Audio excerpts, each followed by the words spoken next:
Kashmir news के साथ मैं हूं मुनज़्ज़ा शाह। कठुआ बसंतगढ़ सरहद पर एनकाउंटर में अब तक 2 दहशतगर्दों को हलाक किया गया। मखसूस इंटेलिजेंस की बुनियाद पर कठुआ में फौज की जानिब से एक ऑपरेशन शुरू किया गया था। कठुआ बसंतगढ़ सरहद पर दहशतगर्दों से राब्ता कायम हुआ। इसके बाद सिक्योरिटी फोर्सेज और दहशतगर्दों के दरमियान फायरिंग का तबादला हुआ। इस दौरान 2 दहशतगर्दों को हलाक किया गया और उनके कब्जे से भारी मिकदार में हथियार और गोला बारूद बरामद हुआ। इलाके में फोर्सेज का ऑपरेशन जारी है। अवामी इत्तेहाद पार्टी के सरबराह इंजीनियर अब्दुल रशीद और बुरी जमानत मिलने के बाद जेल से बाहर आ गए। तिहाड़ जेल से बाहर आने के मौके पर इंजीनियर रशीद ने जम्मू कश्मीर के लोगों के लिए लड़ने का ऐलान किया। उन्होंने उमर अब्दुल्ला से लेकर महबूबा मुफ्ती और भारतीय जनता पार्टी तक सब पर शदीद हमला बोलते हुए बीजेपी के खिलाफ महाज खोला। उन्होंने कहा कि मोदी का नया कश्मीर फ्लॉप है। रशीद ने उमर और महबूबा पर हमला करते हुए कहा कि क्या वो कभी उनसे जेल में मिलने आए थे। रशीद ने कहा कि तिहाड़ में बहुत से कश्मीरी हैं जो इलाज के लिए तड़प रहे हैं। इंजीनियर ने कहा कि वो अकेले लड़ेंगे और उनकी लड़ाई कुर्सी के लिए नहीं बल्कि जम्मू कश्मीर के लोगों के लिए है। रशीद ने कहा कि वो लोगों के एजेंट है। उन्होंने 5 अगस्त 2019 के मोदी हुकूमत के फैसले के खिलाफ लड़ने की बात कही। इंजीनियर कल बारामुल्ला में रोड शो करेंगे। And a promise that I will not let down my people. I take a pledge that I will fight Modi's narrative of Naya Kashmir, which has miserably failed in Jammu and Kashmir. People have rejected his narrative, and people of J&K have rejected whatsoever he did on 5th August 2019. The vote to me was a referendum against Modi's policy, especially abrogation of Article 370 and 35A. I am committed to work for the welfare of my people, for a peaceful resolution to Kashmir issue. और मोदी जी से कहना चाहेंगे, डरो मत, डराओ मत, हम डरने वाले नहीं हैं। या My fight is much more bigger than what Umar Abdullah says. His fight is for the chair. My fight is for the people. 5.5 साल जो बंदा जेल में मर रहा हो और वो 5.5 साल लंदन की गलियों में, गुलमर्ग की गलियों में और बिल्लियों की तरह बिल्लों में छुप कर बैठे थे, आज वोट के लिए बाहर आए हैं। I am nothing to say him. People of North Kashmir have responded him already on 4th of June when he lost by more than 2 lakh votes. So Mehbooba Mufti साहिबा भी हार गई। I am agent of my conscience, I am agent of my people. और मुझे उन लोगों की certificate क्या चाहिए जो बंदा तिहाड़ का नाम ही काफ़ी है। I can't forget Altaf फंतोश who was my cellmate, जिसको मैंने आखिरी बार जब निकाला तो उसकी लाश श्रीनगर पहुंची। I can't forget dozens of Kashmiris, Abdul Majid Baba, Fayaz Ahmad Lone from Kupwara, Abdul Majid Baba from Sopore जो सर्जरी के लिए तड़प रहे हैं, अरशद टांची फ्राम कुपवाड़ा जो लोग इलाज के लिए तड़प रहे हैं। There are dozens of people, dozens of inmates from Kashmir who are there in Tihar who need immediate medical care. मैं इतना ही कह दूंगा उमर साहब और महबूबा जी से, मेरी लड़ाई लोगों के लिए है। मैं उनकी बात करके अपना कद और अपनी कुर्बानी छोटा नहीं करना चाहता हूँ। आपको पता होगा कश्मीर में पहली बार जो मोदी जी कह रहे इतने परसेंटेज वोट बढ़े, that vote was because it was a resentment against Modi's decision of to abrogate Article 370 and 35A. पहले कश्मीरी लोग पीसफुल तरीके से बात करते थे, उसके बाद सोशल मीडिया पर भी पाबंदी लगा, कहीं बात करनी नहीं थी, तो लोगों को ऐसे ऑप्शन लगा कि हमें वोट डालना चाहिए। It was not in love with Modi ji. जो वोट लोगों ने डाला पार्लियामेंट इलेक्शन में, ये मोदी जी के प्यार में नहीं डाला, ये मोदी जी को बताने के लिए डाला कि कश्मीरी क्या चाहते हैं, कश्मीर क्या चाहता है। वो पीओके की बात करते हैं, वो जब हम यही बात कहते हैं फिर लोगों से पूछा जाए आर पार कि वो लोग क्या चाहते हैं, how to resolve Kashmir issue. And if saying that is a crime, I am proud to do that crime again and again and again and again and again. मेरा सिर्फ यही पैगाम है कश्मीर के लोगों को, I am coming there to unite my people, not to divide them.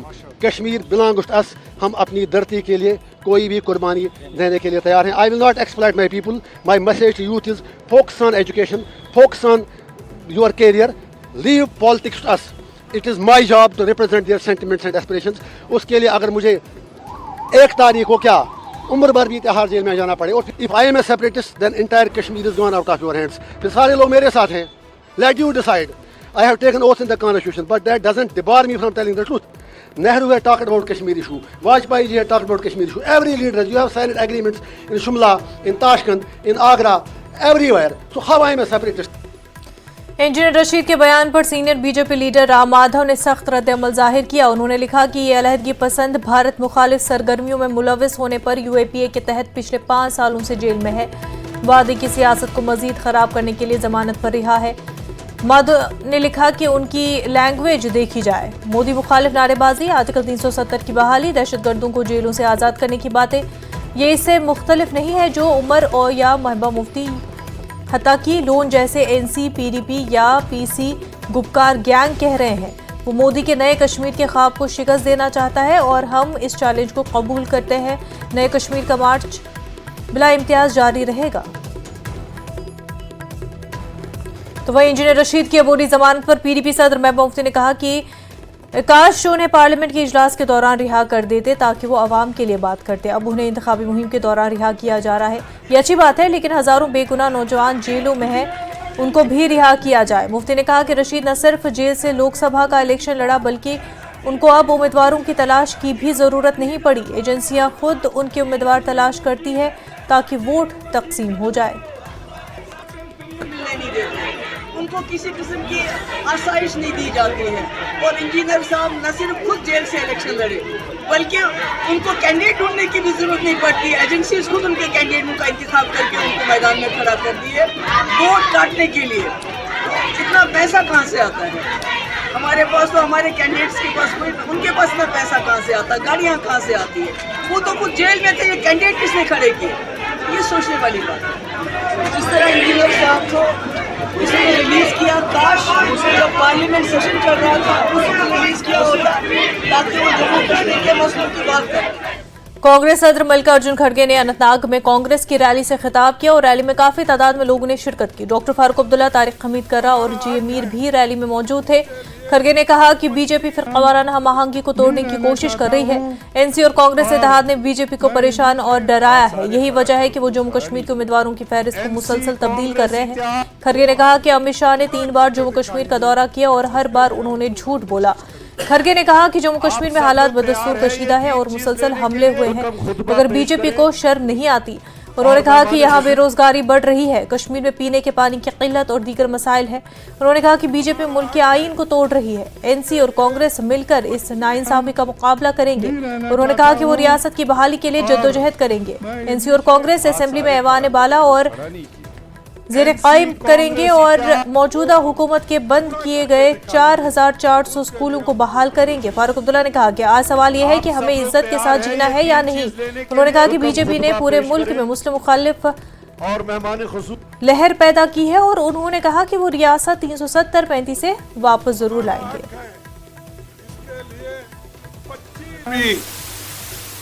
यहाँ पर लोगों को तोड़ फोड़ के और लोगों को अलग करके हिंदू और मुसलमानों को बांटने की कोशिश जो कर रही है बीजेपी, वो जिंदगी में कभी भी कामयाब नहीं होगी।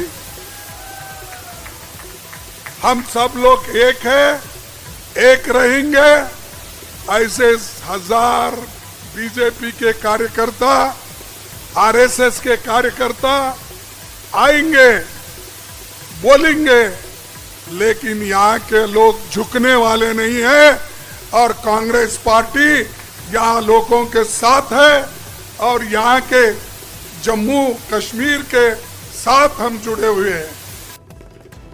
कांग्रेस सदर मल्लिकार्जुन खड़गे ने कहा कि बीजेपी के 400 पार सीटों की बातें अब कहां गई। खड़गे ने कहा कि अगर वो 20 और सीटें हासिल करते तो ये सब लोग आज जेल में होते और ये जेल के मुस्तहिक ही है। पर 400 पार कहां गए भाई तेरे 400 पार? 240 पे आया। अगर हम सिर्फ 20 सीट लेते तो ये सब लोग जेल में रहते थे, ये सब लोग जेल में रहते थे और रहने के काबिल है। तो इसलिए मैं कहूंगा भाइयों, आप निराश मत हो, लड़ो। आपके सरदार, आप लोगों के कैप्टन मजबूत है। बीजेपी तर्जुमान शहजाद पूनेवाला ने खड़गे के बयान पर कहा कि ये कांग्रेस के इंदिरा की जहनियत को दिखाता है, ये इमरजेंसी जहनियत है। उन्होंने कहा कि ये मोहब्बत की दुकान नहीं है। अपनी इमरजेंसी अर्थात इंदिरा मानसिकता, तानाशाही मानसिकता का एक और परिचय दिया है। खड़गे जी बोलते हैं कि अगर हमारी 20 और सीटें आ जाती तो हम इन सभी लोगों को जेल में डाल देते। यही मानसिकता है कि सभी को जेल में डाल दो। 99 सीटें क्या आई, तो अब किस प्रकार से अहंकारी मानसिकता, खड़गे जी ने पिछली बार जम्मू कश्मीर में बोला था कि जम्मू कश्मीर जीतेंगे तो पूरे भारत पर हमारा कब्जा हो जाएगा। तो ये कब्जे वाली मानसिकता, विपक्ष के नेताओं को जेल में डालने वाली मानसिकता दरअसल किसकी है ये आज समझ में आ रहा है, क्योंकि ये इंदिरा वाली मानसिकता। इमरजेंसी भी कांग्रेस ने ही लगाया था, और जब इमरजेंसी लगाया था, संविधान को कुचला था, तब विपक्ष को जेल में डालने का काम इंदिरा गांधी ने किया था, और आज भी वही डीएनए है। और इसीलिए आज हम देख सकते हैं जहां पर भी कांग्रेस सत्ता में आती है वो पत्रकारों को और इन्फ्लुएंसर्स को भी जेल में डालने का काम करती है। यही इंदिरा वाली मानसिकता है। ये मोहब्बत की दुकान नहीं, ये धमकी के भाईजान, नफरत के भाईजान है, और बार बार अपनी तानाशाही मानसिकता का असली परिचय देते हैं। वैसे ये वही कांग्रेस पार्टी है जो तृणमूल कांग्रेस जब तानाशाही रवैया दिखाती है तो उस पर कुछ नहीं बोलती, पर पूरे देश में ढिंढोरा डिक्टेटरशिप का पीटती है, और खुद उनके नेता किस प्रकार की डिक्टेटोरियल माइंडसेट दिखाते हैं उसका परिचय आज खड़गे जी ने। बीजेपी के कौमी तर्जुमान प्रेम शुक्ला ने मल्लिकार्जुन खड़गे के उन तबसरों पर तंज किया कि अगर कांग्रेस को 20 और सीटें मिल जाती तो बीजेपी के सभी लीडर जेल में होते। उन्होंने कहा कि इस तबसरे से साबित होता है कि कांग्रेस और उसके लीडर जालिम हैं। उन्होंने कांग्रेस सदर से माफी मांगने का मुतालबा किया है। मल्लिकार्जुन खड़गे ने एक कंट्रोवर्शियल बयान दिया है। उन्होंने कहा कि अगर उनकी पार्टी को 20 सीटें ज़्यादा और बीजेपी को 20 सीटें कम मिलती तो जो जितने भी बीजेपी के नेता हैं वो इस वक्त जेल में होते हैं। बहुत कंट्रोवर्शियल बयान है। मेरे साथ हैं जो इस पर बात करने के लिए बीजेपी के national spokes person Prem Shukla. Shukla ji, आपका धन्यवाद है न्यूज़ 18 से बात करने के लिए। सबसे पहले जानना चाहूँगा, जो ये बयान है आपको क्या लगता है, किस मानसिकता का बयान आपको लगता है? देखिए, कांग्रेस जो है आज भी आपातकाल वाली मानसिकता में है। जिस तरह से श्रीमती इंदिरा गांधी ने 1975 में हजार राजनीतिक कार्यकर्ताओं को बिना किसी दोष के वर्षों जेल में ठूसे रखा, आज वही मानसिकता कांग्रेस के अध्यक्ष मल्लिकार्जुन खड़गे ने फिर प्रकट की है। भाई, सीटों की संख्या बढ़ जाएगी, आप सत्ता में आ जाएंगे तो विरोधी विचार के लोगों को जेल में ठूस देंगे।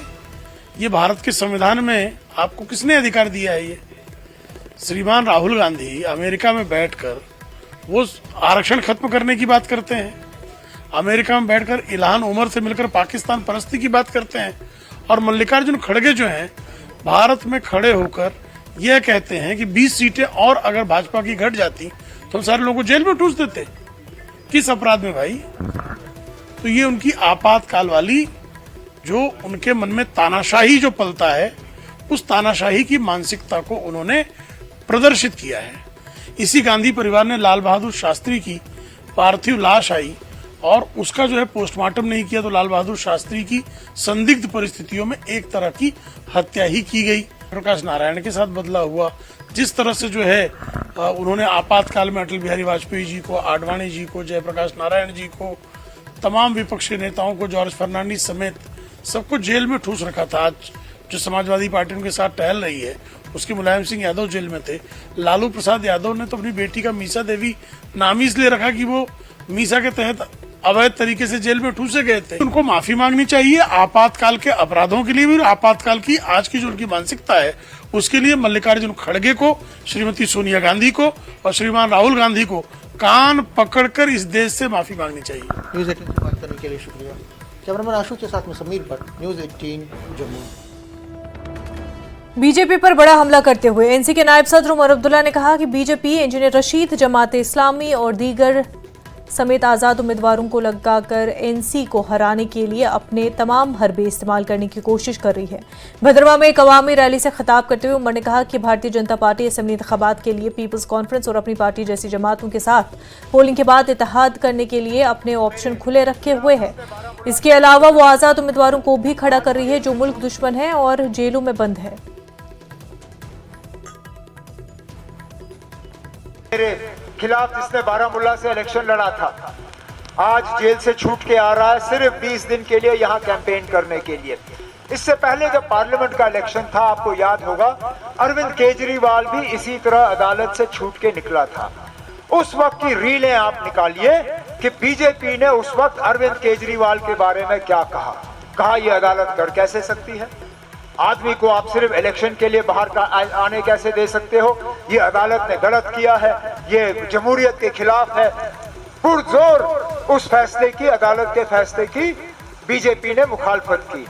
आज जब इंजीनियर रशीद को इसी तरह इलेक्शन के लिए छोड़ दिया जा रहा है तो सबसे पहले इसका इस्तेकबाल करने वाले कौन? यही बीजेपी वाले। पिछले दिनों जब होम मिनिस्टर साहब जम्मू आए थे अपने पार्टी का मंशूर निकालने के लिए, उस वक्त कहा था कि हम कांग्रेस और एनसी के साथ हुकूमत नहीं बनाएंगे, अगर हमें लोगों की जरूरत पड़ेगी तो हम बाकियों की मदद लेंगे। मतलब कौन? आप जमात इस्लामी की मदद लोगे, आप इंजीनियर रशीद की मदद लोगे, आप पीपल्स कॉन्फ्रेंस की मदद लोगे, आप अल्ताफ बुखारी और डीपीएपी की मदद लोगे। मतलब ये कि ये तमाम छोटी पार्टियां जो हैं इनको मैदान में सिर्फ और सिर्फ बीजेपी की मदद करने के लिए रखा हुआ है, और वो बीजेपी जिसने जम्मू कश्मीर में 10 साल में तबाही और बर्बादी के अलावा कुछ नहीं दिया। नेशनल कॉन्फ्रेंस के नायब सदर उमर अब्दुल्ला ने भद्रवा का दौरा किया और भद्रवा असेंबली हल्के के लिए नए बस स्टैंड कोटली में एक बड़े इज्तिमा से खिताब किया। नेशनल कॉन्फ्रेंस के लोगों और पार्टी कारकुनों की बड़ी तादाद जमा हुई थी। उन्होंने एनसी के उम्मीदवार शेख महबूब इकबाल के हक में वोट मांगते हुए कहा कि उन्हें असेंबली में भेजें ताकि वो भद्रवा असेंबली की सही तरीके से नुमाइंदगी कर सके, ताकि तरक्की के नए दौर का आगाज हो सके। वक्त हो गया एक छोटे से ब्रेक का, जल्द होंगे हाजिर।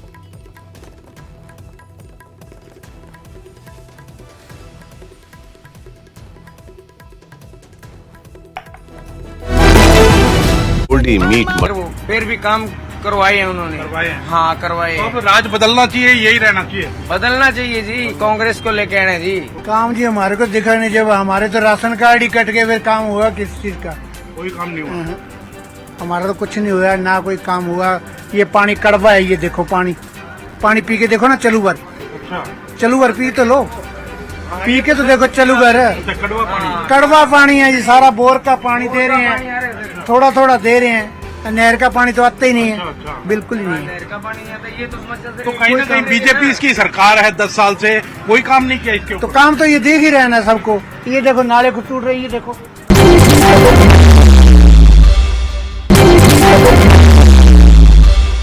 बहुत ज्यादा काम हुए हैं। हाँ, दाना मंडी 6 किलोमीटर 5-6 किलोमीटर पे, और स्कूल +2 पे 6 किलोमीटर में बहुत विकास हुआ है जी। तो पानी वाली डिग्गी, आयुष्मान कार्ड। कि कड़वा पानी आता है यहाँ? नहीं, कहीं नहीं हुआ होगा, कोई ऐसी नहीं है। अभी हमारे तो बहुत अच्छे हुए हैं काम। अच्छा। तो कुछ काम हुए डबवाली के अंदर? डबल काम तो हुए हैं, सही ने कराए हैं, हुए हैं काम तो कराए। अच्छा। पर इतने भी नहीं हुए।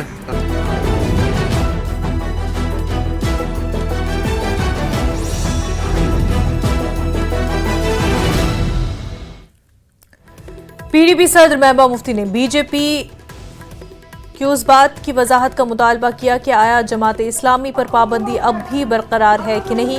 उन्होंने मजीद इल्जाम लगाया कि भारतीय जनता पार्टी खित्ते में इक़्तिदार को मुस्तहकम करने के लिए एक वसी सियासी हिकमत अमली के हिस्से के तौर पर आज़ाद उम्मीदवारों की सरपरस्ती कर रही है। लोगों से खिताब करते हुए मुफ्ती ने इस बात पर जोर दिया कि अगरचे पीडीपी ने जम्मू कश्मीर में कभी मुकम्मल इक़्तिदार हासिल नहीं किया, लेकिन उसने अहम इस्लाहात नाफिज की है, जिनमें फ्रूट मंडी, मुगल रोड, कश्मीर भर में इख्वान के मुतनाज़ा दौर को ख़त्म करना शामिल है। हम चाहते हैं जमात इस्लामी मैदान में, पर बैन तो हटा दे, हमें मालूम नहीं है। वो जमात को साफ करना पड़ेगा, जो उनके शोरा के मेंबर हैं। क्या जो लोग जमात इस्लामी का लबादा पहन के इस वक्त लोगों के बीच में आ रहे हैं, क्या वो जमात के जो उनके नुमाइंदे हैं या एजेंसीज के एजेंट हैं? अपनी पार्टी के सदर सईद अल्ताफ बुखारी ने सुंबल सोनावारी में मुनक्किदा मेगा वर्कर्स कन्वेंशन की सदारत की और उन्होंने इल्जाम लगाया कि आज़ाद उम्मीदवार खुफिया तौर पर बीजेपी से वाबस्ता है। अपनी पार्टी के सीनियर रहनुमा बशमूल मुंतज़िर मोहिउद्दीन और इम्तियाज़ परे ने शिरकत की। बुखारी ने इंजीनियर रशीद की जमानत का खैर मकदम किया, लेकिन उनकी पार्टी को तनकीद का निशाना बनाते हुए लैंड माफिया और दलालों के साथ मामलात का इल्ज़ाम लगाया। उन्होंने AIP पर कातिल को मैंडेट जारी करने का भी इल्ज़ाम लगाया और इस तरह के इक़दामात के जवाज़ पर सवालिया निशान लगा दिया। बुखारी ने सोनावारी की आवाम से अपील की कि वो उनके हक़ में वोट देकर उनके उम्मीदवार इम्तियाज़ परे को कामयाब बनाए। बुखारी ने एतमाद के साथ कहा कि पार्टी जम्मू कश्मीर में इत्तेहाद की ज़रूरत के बगैर अपने तौर पर हुकूमत बनाएगी। वो कैदी है, रहा हो गया, मैं मुबारकबादी देता हूँ और कुछ नहीं कहूँगा। बाकी लोग जज करेंगे कौन किसके साथ है। किसी के साथ भी नहीं जाएंगे, हम अपने दम से सरकार बनाएंगे। सबको हमारे पीछे चलना होगा, हम किसी के पीछे नहीं चलेंगे। कांग्रेस सदर मल्लिकार्जुन खड़गे ने श्रीनगर में कहा कि बीजेपी ने रियासत को यूटी में तब्दील करके इस रियासत का मजाक उड़ाया है। बीजेपी कुदरती वसाइल जैसे कान कनीर और रेत से मुतलिक ठेके बाहर के लोगों को दे रहे हैं। उन्होंने कहा कि नेशनल कॉन्फ्रेंस और कांग्रेस जम्मू कश्मीर में एक साथ लड़ रहे हैं। इस इत्तेहाद को देखकर बीजेपी इंतहाई बेचैन है।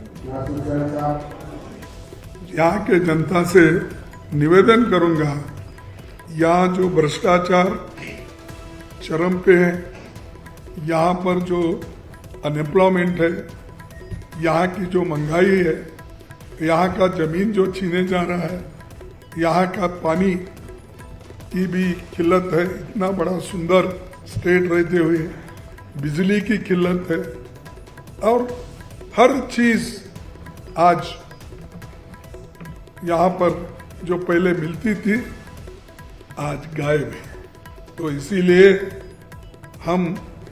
हमारी सरकार आएगी तो हम जो कमियां मैंने बताया उन कमियों को दूर करने के लिए और उद्योग धंधे ठीक करने के लिए हम आपको अधिकार दिलाएंगे, कोशिश करेंगे। और ये नौकरियां हो, जमीन की अधिकार हो और जम्मू कश्मीर में जो स्टेट का दर्जा होना वो हो, हम सभी लोग मिल के लड़ेंगे और ये लोगों को दिला के हम रहेंगे। वज़ीर दाखिला अमित शाह ने राहुल गांधी को निशाना बनाया। एक पोस्ट में शाह ने लिखा कि मुल्क को तकसीम करने की साजिश करने वाली ताकतों के साथ खड़ा होना और मुल्क मुखालिफ बयानात देना राहुल गांधी और कांग्रेस पार्टी की आदत बन गई है। चाहे वो नेशनल कॉन्फ्रेंस के जम्मू कश्मीर में मुल्क दुश्मन और रिजर्वेशन मुखालिफ एजेंडे की हिमायत कर रहा हो या गैर मुल्की प्लेटफॉर्म्स पर भारत मुखालिफ बयानात दे रहे हैं। राहुल गांधी ने हमेशा मुल्क की सलामती को खतरा और जज्बात को ठेस पहुंचाई है। राहुल गांधी के बयान से इलाकायत, मजहब और लिसानी इख्तलाफात की बुनियाद पर दरारें पैदा करने की कांग्रेस की सियासत का पर्दाफाश होता है। शाह ने लिखा कि मुल्क में तहफ़्फ़ुज़ात को ख़त्म करने की बात करके राहुल गांधी ने एक बार फिर कांग्रेस के मुखालिफ रिजर्वेशन चेहरे को सामने लाया। जब तक बीजेपी है न तो कोई तहफ़्फ़ुज़ात ख़त्म कर सकता है और न ही कोई मुल्क की सलामती के साथ गड़बड़ कर सकता है।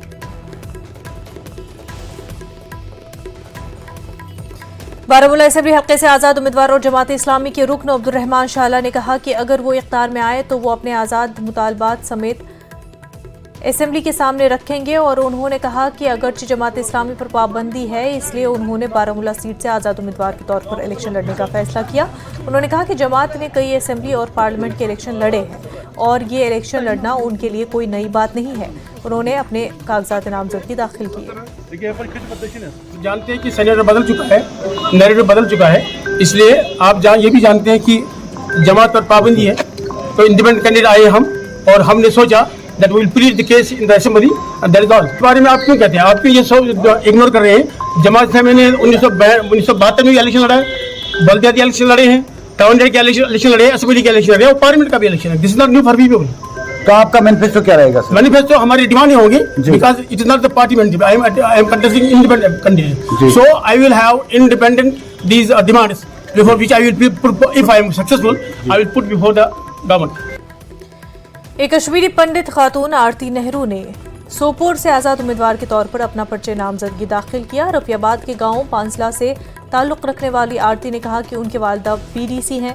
आरती ने कहा कि उनका ख्वाब एक ऐसा कश्मीर देखना है जहां तमाम मज़ाहिब एक साथ रहें, अपनी खुशियों और गमों को इस तरह बांटे जैसे कि 30 साल पहले था। उन्होंने कहा कि उनका मंशूर उन नौजवानों को जेलों से निकालना होगा जिन्हें सलाखों के पीछे डाल दिया गया है। उन्होंने कहा कि इस वक्त की सूरत हाल मुख्तलिफ थी और आज हर तरफ अमन और हर मुमकिन फोरम पर उनकी रिहाई की वकालत करेंगे। मेरी एक्सपेक्टेशंस लोगों से ये है कि अपने घरों से बाहर निकलिए, वो जो हम कश्मीरियों में प्यार था वो हम दोबारा वापस लेकर आएँ। वैसे ही डांस करना, वैसे ही कश्मीरी में गाना गाना, दिम्मे हो दिल्लास गंडे हो वलास, ऐसे हम लोग गाना गाएं, हमारी बहनें हम लोग वही कल्चर में फिर से जिएं। और जो हमारा 15 साल जो हम लोग पीछे जा रहे हैं, उस 15 साल को सही कैंडिडेट को सपोर्ट करके हम अपने कश्मीर का नाम एक रोशन करें। लोगों की नॉलेज में पूरे हिंदुस्तान में, पूरे वर्ल्ड में कश्मीरी बच्चा सबसे बड़ी बड़ी कंपनीज़ में है और कश्मीरी को एक अच्छी नज़र से देखा जाए, ना कि आतंकवादी की नज़र से। तो मैं यही चाहती हूँ कि मेरे सारे कश्मीरी मुस्लिम भाई बहनें, हम सब लोग बाहर निकल के एक सही आवाज़ उठाएं और अपने लिए जीत हासिल करें। डीपीएपी के सरबराह गुलाम नबी आज़ाद कल से पार्टी उम्मीदवारों के हक में अपनी इंतखाबी मुहिम शुरू करने जा रहे हैं। पार्टी के तर्जमान अश्विनी हांडा ने कहा कि आज़ाद की इंतखाबी मुहिम में शमूलियत से पार्टी उम्मीदवारों के इम्कानात बढ़ जाएंगे। उन्होंने दावा किया कि डीपीएपी बेहतर तरीके से काम करेगी और गुलाम नबी आज़ाद की वज़ारत आला में अगली हुकूमत बनाएंगे। आज़ाद साहब के चाहने वाले हैं, उनकी प्रार्थना दुआ कबूल हुई है और आज़ाद साहब स्वस्थ हुए हैं। ये हम सब के लिए और ख़ासकर जम्मू कश्मीर के लोगों के लिए खुशी की बात है कि आज़ाद साहब एक बार फिर से स्वस्थ होकर अपनी पार्टी की कैंपेन की शुरुआत करेंगे। तो धन्यवाद करना चाहिए भगवान का कि जिन्होंने उनको स्वस्थ किया और अब जो है वो पार्टी की जो है वो आज से आगाज़ कर रहे हैं। कल जो है वो देवसर से जो है कैंपेनिंग की शुरुआत करेंगे। इससे उत्साह बढ़ा है और ऊर्जा का संचार हुआ है कार्यकर्ता के अंदर और हम आपको यकीन दिलाते हैं आने वाले दिनों में जम्मू कश्मीर में अगली जो सरकार बनने जा रही है बिना डीपीएपी के नहीं होगी, ये आपको यकीन दिलाते हैं। और अगले मुख्यमंत्री जो होंगे वो जम्मू कश्मीर से श्री गुलाम नबी आज़ाद साहब होंगे। आज़ाद साहब बीच में हो गया था कि ऐसा कहा जा रहा था कि वो कांग्रेस जा सकते हैं, बीच में ये कहा गया कि उन्होंने कहा कि मैं कैंपेनिंग का हिस्सा नहीं बनूंगा, लेकिन अब जब वो कैंपेनिंग का हिस्सा बन रहे हैं तो क्या आपको लगता है कि डीपीएपी के प्रोस्पेक्ट्स भी सुधर जाएंगे? देखिए बड़े दुर्भाग्य, बहुत सारे लोग आपसे निकल गए हैं। देखिए बड़े दुर्भाग्य की बात है कि हमारी विपक्षी पार्टियों ने उनकी स्वास्थ्य पर भी प्रश्न चिन्ह खड़ा किया और असंवेदनशील होते हुए कई तरह के आरोप लगाए। ये बेहद ही राजनीति के लिए दुर्भाग्यपूर्ण है कि इस तरह के आरोपों और प्रतिरोपों के बीच में जो है वो आज़ाद साहब फिर स्वस्थ होकर एक बार लोगों के बीच में है। और मैंने जैसे आपको कहा है कि आने वाले दिनों में हमारी पार्टी जो है वो जीत कर आएगी और इतने नंबर लेके आएगी कि जम्मू कश्मीर में हमारी पार्टी के अलावा या हमारी पार्टी के बगैर यहाँ पे सरकार नहीं बनेगी। मरकजी वजीर जी किशन रेड्डी ने कहा कि कांग्रेस और नेशनल कॉन्फ्रेंस जम्मू कश्मीर के लोगों से दफा 370 को वापस लाने का वादा कर रही है। रेड्डी ने कहा लेकिन दुनिया में कोई ऐसा शख्स नहीं है जो दफा 370 को वापस ला सके। उनका कहना था कि ये दोनों सियासी जमातें पाकिस्तान नवाज दहशतगर्दी की हामी जमातें हैं और इन लोगों की रिहाई का वादा कर रही है जो जेल में कैद है। जो नेशनल कॉन्फ्रेंस बता रहे उनका नाम बदलेंगे, वो बदलने का सवाल ही नहीं होता है। कांग्रेस पार्टी नेशनल कॉन्फ्रेंस जो वादा कर रहे हैं आर्टिकल 370 वापस लाएंगे। इस दुनिया में कोई व्यक्ति भी फिर आर्टिकल 370 वापस नहीं ला सकता है। जम्मू कश्मीर में आज डॉक्टर बाबा साहब अम्बेडकर का कॉन्स्टिट्यूशन लागू करके जम्मू कश्मीर जनता को जो अधिकार में दिया है, भारत का संविधान का अधिकार, वो महिलाओं का अधिकार हो, छोटे बच्चों का अधिकार हो, जो शेड्यूल कास्ट का हो, शेड्यूल ट्राइब का हो, गुज्जरों का हो, जो अधिकार आज गरीबों को मिला है, महिलाओं को मिला है, वो अधिकार हटाना चाहते हैं। भारत संविधान वापस भिजाना चाहते हैं। जिन्ना का 370 आर्टिकल फिर लाना चाहते हैं। आर्टिकल 370 हटाने के बाद पूरा पत्थरबाजी बंद हो गया। ऑलमोस्ट 98% टेररिज्म कम हो गया। जो बॉर्डर में फायरिंग होता था, फायरिंग कम हो गया। आज एक स्थिर सरकार, एक भाईचारे के नाम पर आज हर जगह एक अच्छे वातावरण में लोग जी रहे हैं। मरकजी वजीर डॉक्टर जितेंद्र सिंह ने नेशनल कॉन्फ्रेंस और कांग्रेस पार्टी पर सख्त हमला करते हुए उन पर वोट बैंक की सियासत के लिए लोगों को तकसीम करने का इल्जाम लगाया। सिंह ने दावा किया कि इन पार्टियों के मंशूर में वादा किया गया कि अगर वो इक़्तिदार में आए तो दफा 370 को बहाल करेंगे। सिंह ने कहा कि उनकी पार्टी का मंशूर वाज़ेह तौर पर कहता है कि अगर वो इक़्तिदार में आते हैं तो जम्मू कश्मीर की मजमूई तरक्की पर तवज्जो देंगे।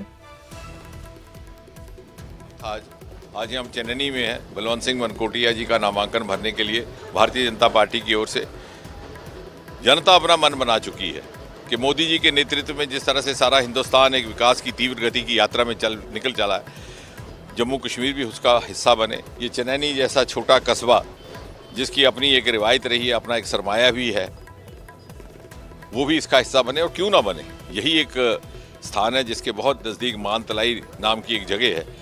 35 साल तक उसे खंडहर बनने को छोड़ दिया था कांग्रेस पार्टी ने। वो धीरेन्द्र ब्रह्मचारी जो कांग्रेस पार्टी के बड़े करीब थे, उनका आश्रम हुआ करता था, उनका निर्माण। आज मोदी जी के आने के बाद उसको पुनः निर्माणित करके इंटरनेशनल वेलनेस सेंटर बनाया गया। जिस स्थान पर हम खड़े हैं इसके पास ही सुदमा देव की धार्मिक नगरी है। आज वहाँ पर 244 number national highway Modi ji की ही देन है। और जब चनैनी से भारतीय जनता पार्टी की आवाज़ विधानसभा में गूंजेगी तो निश्चय ही एक डबल इंजन की रफ्तार से इस क्षेत्र की तरक्की होगी, प्रगति होगी। इतना ही नहीं, आप हमारे मैनिफेस्टो अगर आप नेशनल कॉन्फ्रेंस कांग्रेस की बात करते हैं तो हमारा जो संकल्प पत्र है, जो आदरणीय अमित शाह जी अभी 3 दिन पहले जारी करके गए थे, उसकी तुलना कीजिए उनके मैनिफेस्टो के साथ। मैं केवल एक ही उदाहरण दे के बात समाप्त करूंगा। हमारे संकल्प पत्र में ये उल्लेखित है कि मां सम्मान निधि के तौर पर परिवार की सबसे वरिष्ठ या सबसे उम्र दराज माता बहन को 18,000 रुपए की राशि प्रति वर्ष उपलब्ध करवाई जाएगी। वक्त हो गया एक छोटे से ब्रेक का, जल्द होंगे हाजिर।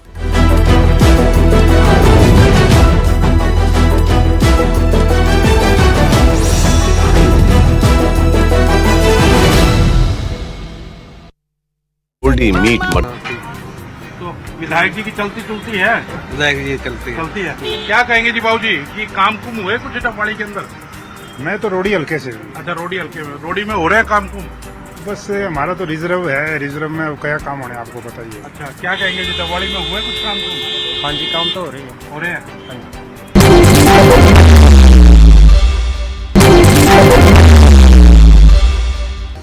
डबवाड़ी में हुए जी कुछ काम कुम? नहीं जी, कुछ नहीं हुआ। कुछ नहीं हुआ? किसी प्रकार का कोई काम नहीं हुआ? नहीं सर। है? नहीं सर। तो अब की बार राज यही रहेगा, बदलेगा? बदलेगा सर, बदलना पड़ेगा हमें। अच्छा, बदलना पड़ेगा। विधायक यहाँ कांग्रेस के थे, कुछ काम कराया उन्होंने? नहीं सर, इतना नहीं हुआ। नहीं कराया? काम हुए हैं लेकिन साझे काम हुए, पर्सनल काम नहीं हुए। पर्सनल काम नहीं हुआ, इसलिए लोग नाराज है।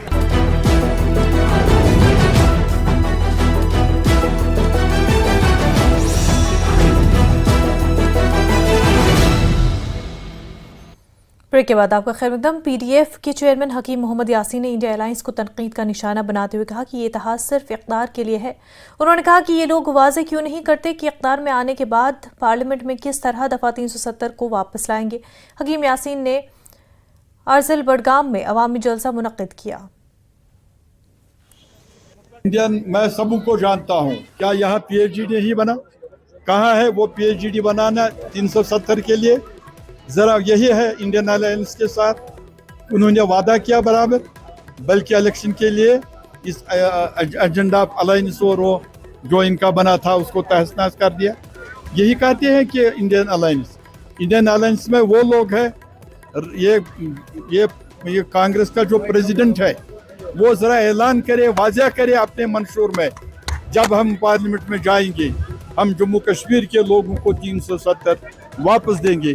इंडियन अलायंस सिर्फ बना है इक़्तिदार के लिए, कुर्सी के लिए, हुकूमत के लिए, जम्मू कश्मीर के लोगों के लिए नहीं बना। मैं उनसे पूछता हूँ, उमर साहब, पहले आप ही वाजपेयी सरकार में 6 साल मिनिस्टर रहे, आप दूसरों पर इल्ज़ाम, कम से कम हम उससे मुबरा है। हम तो हमारी पार्टी 2002 में बनी, PDP, तब से हम इसको चलाते रहे और चलाते रहेंगे।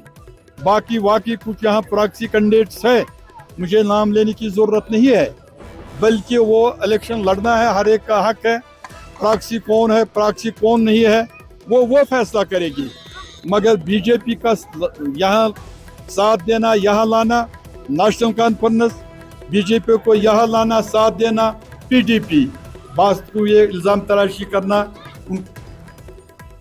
पीपल्स कॉन्फ्रेंस के सीनियर लीडर इरफान पंडितपुरी ने लंगेट में पर्चे नामजदगी दाखिल किया और उन्होंने एक बड़ी अवामी रैली से खिताब करते हुए कहा कि जम्मू कश्मीर के लोगों की बेहतर तर्जुमानी पीपल्स कॉन्फ्रेंस है और रैली में कारकुनों की एक बड़ी तादाद भी मौजूद थी। और जो पॉलिटिकल कल से यहाँ हलचल हो गई है उसमें क्या अभी नताइज आएंगे, लेकिन अब तक लोगों को पता लगा है जो 15 साल से एक सियासत यहाँ चलाई गई, जो इमोशंस, जो डील की सियासत, जो लोगों की जो मैंडेट था, जिनके लिए लोगों ने मैंडेट देते था डेवलपमेंट के लिए, उसे बालाई तर रखा गया, लोगों के जज्बातों को तार तार किया गया। तो इंशाल्लाह पूरे कॉन्स्टिट्यूंसी ने आज अहद किया है कि हमें बदलाव चाहिए यहाँ, तो इंशाल्लाह उसी बदलाव की हम मैं हर हमेशा कहता हूँ, मैंने ये बहुत ही अनोखा केस देखा है। जो विटनेस है वो बंद है और जो मुजरिम है उसे छोड़ रहे हैं। मेरे ख्याल में जो इसके विटनेस है वो 4 साल से कैंसर के भी मरीज़ है, उन्हें नहीं छोड़ा गया, उन्हें इजाज़त नहीं दी गई, लेकिन जो उसमें मुजरिम है उसे छोड़ा गया। ये मेरे ख्याल में ये डील हो गई है। ये पूरे आवाम को मानना चाहिए। 4.5 लाख वोटों ने जो अपने जज्बातों में, हमारी माओं ने, हमारे बहनों ने, हमारे बच्चों ने, हमारे जवानों ने, हमारे बुजुर्गों ने जो वोट, ये उनके साथ एक सौदाबाजी है। मेंबर पार्लियामेंट आगा रूहुल्लाह ने मरकजी सरकार पर निशाना साधा और कहा कि मरकज ने जम्मू कश्मीर के अवाम और नेशनल कॉन्फ्रेंस के साथ बड़ा धोखा किया। अगर मालूम होता कि एक दिन मरकजी सरकार हमारे हुकूक छीनेगी तो वो इल्हाक नहीं करते। उन्होंने कहा कि अगर जम्मू कश्मीर के अवाम अपनी इज्जत और वक़ार बहाल कराना चाहते हैं तो यही मौका है कि नेशनल कॉन्फ्रेंस को मजबूत करें। अब वो निकले, बात करें, लोगों के बीच में आए, देखते हैं क्या एजेंडा लेके आ रहे हैं। अभी तो बाहर भी नहीं आए हैं, अभी उनकी फॉर्मेलिटीज हो रही है, तो निकलने दे उन्हें। फिर उसके लिए जम्मू कश्मीर नेशनल कॉन्फ्रेंस अगर मेजॉरिटी के साथ असेंबली में आती है, उन फैसलों के खिलाफ रेजोल्यूशन लाएगी असेंबली। उमर साहब ने ये कहा है कि पहला बिजनेस हमारा वही था। हमने अपने मैनिफेस्टो में भी कहा है कि हम असेंबली में ये रेजोल्यूशन लाएंगे। ये जो 370 के हवाले से फैसले किए गए, ये हमें मंजूर नहीं है। बहुत सारी स्पेकुलेशंस है और स्पेकुलेशंस का जवाब कुछ ही दिनों में मिलेगा। उनके बाहर आने से, उनकी कैंपेनिंग वगैरह से पता चलेगा। मेंबर पार्लियामेंट आगा रूहुल्लाह ने कहा कि वो तवक्का कर रहे थे कि इंजीनियर रशीद इलेक्शन के फौरन बाद रिहा हो जाएंगे, लेकिन ये उनके और बहुत से दूसरे लोगों के लिए महज हैरानी का बाइस था जब उन्हें 2 अक्टूबर तक जमानत पर रिहा किया गया, वो भी आर्जी तौर पर। आगा सोपोर से एनसी उम्मीदवार इरशाद रसूल के साथ मौजूद थे। उन्होंने कहा कि लोगों को इंजीनियर रशीद तक उनके बयानिए और मकसद तक रसाई दे, उसके बाद ही कुछ कहा जा सकता है। एक सवाल के जवाब में कहा, इंजीनियर रशीद की पार्टी असेंबली इंतखाबात में क्लीन स्वीप करेगी, जैसा कि पार्लियामेंट के इंतखाबात में देखा गया। रूहुल्लाह ने कहा कि उस वक्त लोगों ने हमदर्दी के तौर पर उन्हें वोट दिया था, लेकिन आज अवाम के सामने सूरत हाल वाज़ेह है। बीजेपी के कारगुजार सदर सत शर्मा ने इंजीनियर रशीद की हिमायत करने वाली कुछ पार्टियों के जरिए फैलाए गए प्रोपेगेंडे की मजम्मत की। उन्होंने कहा कि पार्टी रविंद्र रैना की तरफ से इस सिलसिले में एफआईआर दर्ज करने जा रही है और इलेक्शन कमीशन से भी अपील की कि वो इस मामले का नोटिस ले। खरगे के बयान पर शर्मा ने कहा कि ऐसा लगता है कि कांग्रेस वहम में जी रही है। किसी भी अलगाववादी नेता का समर्थन नहीं करती है। भारतीय जनता पार्टी ऐसी भी किसी अलगाववादी पॉलिटिकल पार्टी का भी समर्थन नहीं करती है जो सत्ता में काबिज भी रहे, सत्ता में भी रहे, लेकिन उन्होंने हमेशा से अलगाववाद को जो है वो समर्थन दिया है। आज एक फेक आर्डर जो है माननीय रविंद्र रैना जी की तरफ से इशू जो था वो किया था, उस आर्डर के लिए मैं आप सबके ध्यान में लाना चाहता हूँ। आज वो पॉलिटिकल पार्टीज़ जो शुरू से लेकर सत्ता में रहे, लेकिन आज उनको लग रहा है कि हम लोग हाशिए पर खड़े हैं, हम लोग बिलो द लाइन खड़े हैं, वो चाहते हैं कि वो यहाँ पर सत्ता में आए, लेकिन जिस तरीके का वातावरण वो लोगों के बीच में देख रहे हैं, आज उनको खड़े होने के लिए कैंडिडेट्स नहीं मिल रहे। क्या वो ऐसे प्रोपेगेंडा नहीं उठाएंगे? भारतीय जनता पार्टी ने इस प्रोपेगेंडा को जो है वो कंडेम करती है। इलेक्शन कमीशन ऑफ इंडिया को हम लोगों ने कंप्लेंट जो है इस विषय को लेकर फाइल की है और हम लोग जल्द से जल्द माननीय रविंद्र रैना जी की तरफ से एक एफआईआर भी लगाएंगे। अपनी पार्टी उम्मीदवार बराए अनंतनाग हिलाल अहमद शाह का कहना है कि उनके पास अनंतनाग हल्के इंतखाब के दिही इलाकों को तरक्की की राह पर गामजन करने के लिए एक जामिया मंसूबा है। इसको वो असेंबली में अमलाने की भरपूर कोशिश करेंगे। अनंतनाग के शीरपुरा डोनी पावा और दीगर इलाकों में अपनी इंतखाबी मुहिम के दौरान शाह ने ये बात कही। एक प्लान बनाया हुआ है, इंशाअल्लाह ताला हर पंचायत में एक प्ले फील्ड बनाएंगे, हर पंचायत में इंशाअल्लाह ताला वाईफाई फैसिलिटी देंगे, हर पंचायत में हेल्थ फैसिलिटी देंगे, चाहे वो डिस्पेंसरी के जरिए हो या हमारे जो जानवर है उनके हेल्थ की जब बात करते हैं उनके डिस्पेंसरियों की मैं बात करता हूँ। जितने भी ये पंचायत हल्के हैं, इन सारे पंचायत हल्कों में जो गली कोचे हैं उनकी मरम्मत होगी, 100% इनकी मैगडमाइजेशन होगी और इंशाअल्लाह ताला जो लोग सुबह शाम नमाज पढ़ने के लिए जाते हैं, देर से घर आते हैं, हर कोचों में LED लाइट्स लगाए दिए जाएंगे।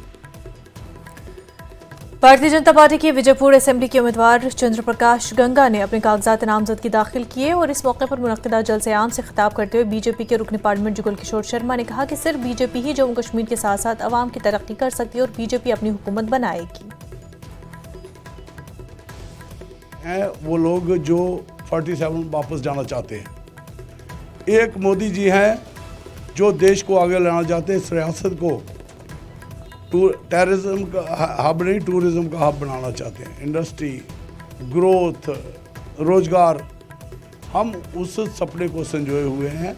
आज आपके चैनल के माध्यम से ये कहना चाहता हूँ कि आज मैंने नामांकन भरा है और जितनी जनता यहाँ पर आई थी, आप मीडिया वाले हो, आप देखते हो, सब कुछ देखते हो, आपने अपनी आंखों से देखा, कैमरे से देखा है।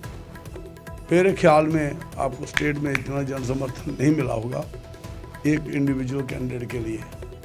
तो ये जनता का प्यार है, जो हमने काम किया है। हम यही कहते हैं, जो हम कहते हैं वो करते हैं। वक्त हो गया एक छोटे से ब्रेक का, जल्द होंगे हाजिर।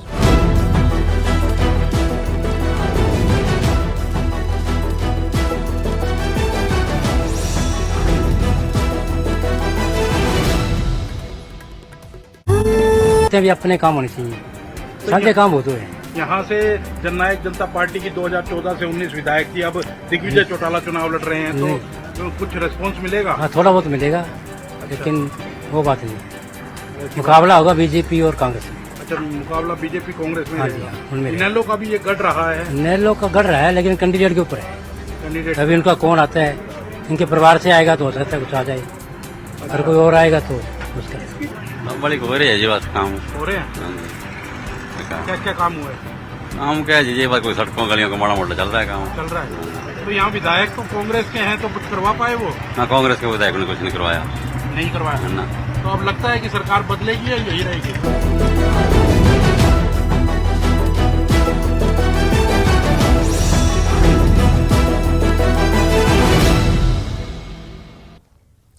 Jammu Kashmir nationalist people's front के पटन से उम्मीदवार मुनीर अहमद खान ने अपने कागजात नामजदगी दाखिल किए। उनके हमरा बड़ी तादाद में लोग थे। मुनीर अहमद खान ने कहा कि लोग धोखे में न आए, बल्कि अच्छे उम्मीदवार को वोट देकर कामयाब करें। उन्होंने तमाम सियासी कैदियों को रिहा करने की भी अपील की।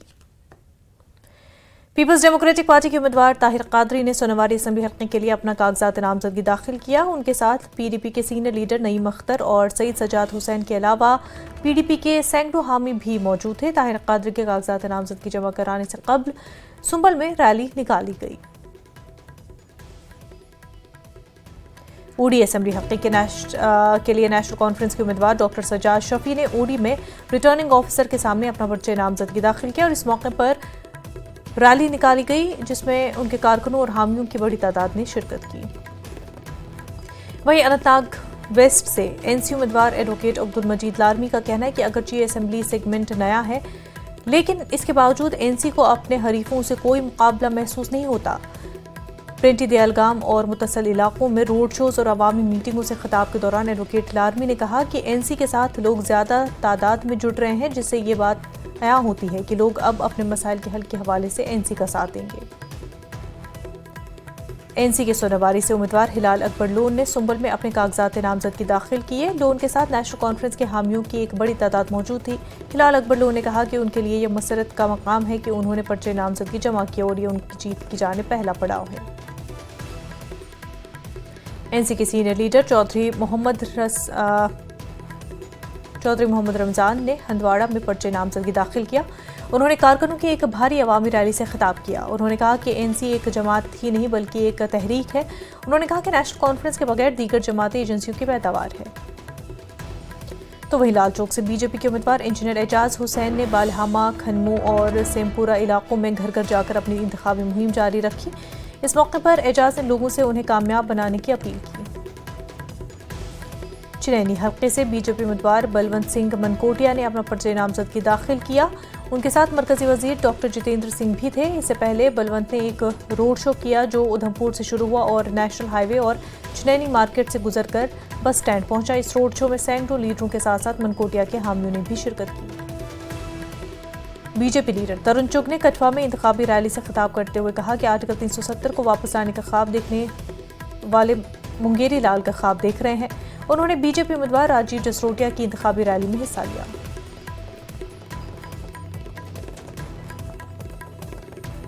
Department of zoology government college Leh ने द्रास और आरियाई वादियों को देखने के लिए 5 रोज़ा मुतालाती दौरे का एहतमाम किया। फैकल्टीज तलबा से बातचीत की। जूलॉजी डिपार्टमेंट GDC करगिल के डॉक्टर जाकिर हुसैन ने उन्हें जूलॉजी लेबॉरेटरी की सहूलियत के बारे में भी बताया। द्रास में तलबा ने जंगली हयात के शौकीन बहाउद्दीन और दीगर से बात की। तलबा को करगिल जंग से मुतल्लिक अहम मकामात के बारे में भी बताया गया।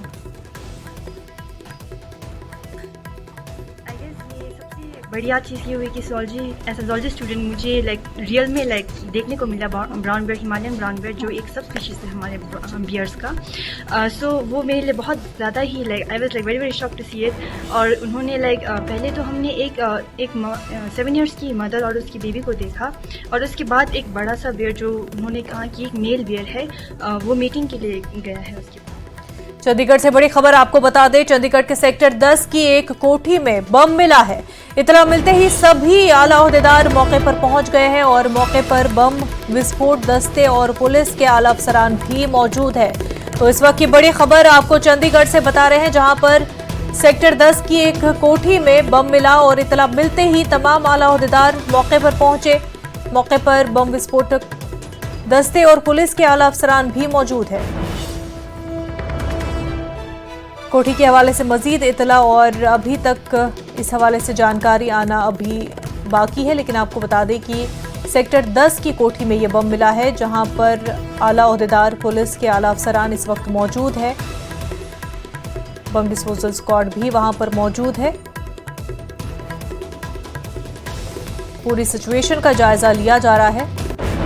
चंडीगढ़ से यह खबर आपको बता रहे हैं, सेक्टर 10 की कोठी में यह बम मिला है और ये इतला मिलते ही आला ओहदेदार मौके पर पहुंच गए और बम डिस्पोजल स्क्वाड पुलिस अफसरान भी इस मौके पर पहुंच गए हैं। सूरत हाल का पूरा जायजा लिया जा रहा है। इस हवाले से मजीद जानकारी अभी आना बाकी है, लेकिन चंडीगढ़ की एक कोठी में आपको बता दें ये बम मिला, जहां पर इत्तला मिलते ही पुलिस के आला अफसरान पहुंच चुके हैं।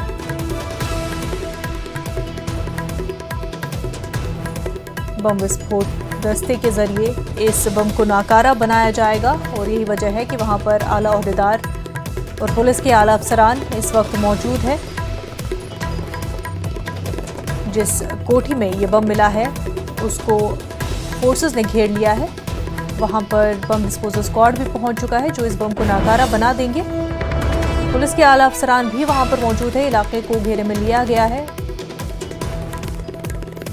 मजीद तफसीलात इस हवाले से आना भी बाकी है, लेकिन आपको बता दें कि चंडीगढ़ के सेक्टर 10 में कोठी में ये बम मिला है। तस्वीरें भी आपके टीवी स्क्रीन पर आप देख सकते हैं। 575 ये कोठी जहां पर ये बम मिला है, वहां पर पुलिस के अफसरान पहुंच चुके हैं, आला ओहदेदार वहां पर पहुंच चुके हैं, बम डिस्पोजल स्क्वाड भी वहां पर पहुंच चुका है और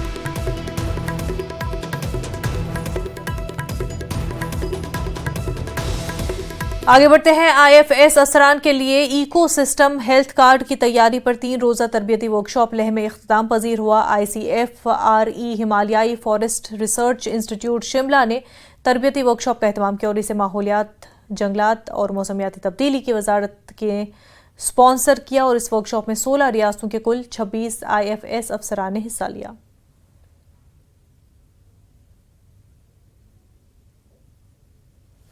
तो इस सारा जो प्रोग्राम था, जो पार्टिसिपेंट्स हैं उनको बहुत ही अच्छा लगा। हम इनको इको टूरिज्म साइट्स ले गए, हमने कल्चरल प्रोग्राम दिखाया, क्योंकि ये पहली बार आ रहे थे यहाँ पे जो पार्टिसिपेंट्स है। हमने इनको कल्चर से भी अवगत कराया कि यहाँ का कल्चर कितना रिच है। तो मैं कहना चाहूँगा कि आज मैं काफ़ी खुश हूँ कि जो ट्रेनिंग है हमने जो HFRI की तरफ से कराई है, तो ये काफ़ी सफल हो गई। ऐसी नए नए जगह आने के बाद हमको बहुत कुछ पता चलता है। जैसे लद्दाख आने के बाद हमको यहाँ का कल्चर, लोकल कल्चर पता चला और लोकल कुजीन क्या है पता चला।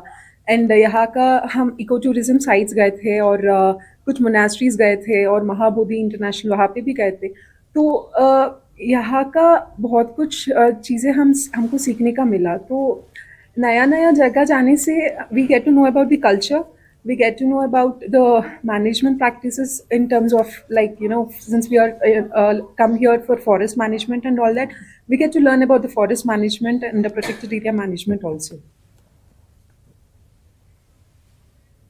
कश्मीर न्यूज में फिलहाल इतना ही, पर आप बने रहे न्यूज़ 18 के साथ। आदाब।